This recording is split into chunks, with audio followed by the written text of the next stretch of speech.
સુરતના કતારગામ જીઆઈડીસીમાં એક ચોંકાવનારી ઘટના સામે આવી હતી, જેમાં એમ્બ્રોઇડરી મશીનમાં કામ કરતો એક કારીગર મશીનમાં ફસાઈ ગયો હતો.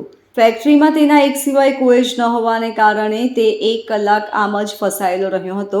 તેનું ફક્ત માથું જ મશીનની બહાર હતું. આ દુર્ઘટનાને કારણે સ્થાનિક વિસ્તારમાં ચકચાર મચી ગઈ હતી. આ દુર્ઘટના કતારગામની વિશ્વકર્મા સોસાયટીમાં ઘર નંબર 17માં બની હતી, જ્યાં પરવેઝ એકલો એમ્બ્રોઇડરી મશીન પર કામ કરી રહ્યો હતો. ફેક્ટરીમાં કોઈને તેની હાલતની જાણ ન હતી અને તે અંદરથી બૂમ પાડી રહ્યો હતો.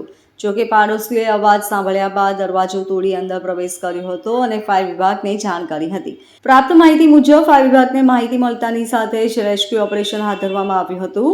લોકોએ ઘરની અંદર ઘૂસીને કારીગર પરવેઝ આલમને ફસાયેલો જોઈ તરત જ ફાયર બ્રિગેડને જાણ કરી હતી.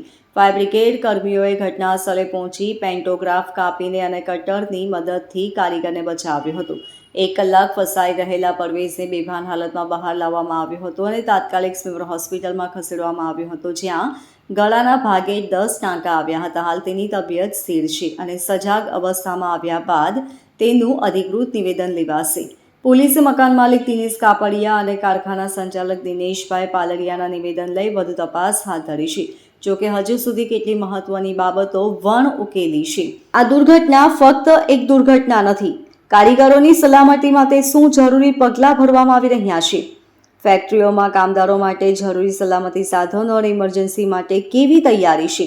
તેના વિશે ઊંડાણપૂર્વકની તપાસ કરવાની જરૂર છે. પોલીસ હાલ ઘટનાની હકીકત ઉકેલવા માટે તપાસમાં લાગી ગઈ છે. Bureau report LK star news, Surat.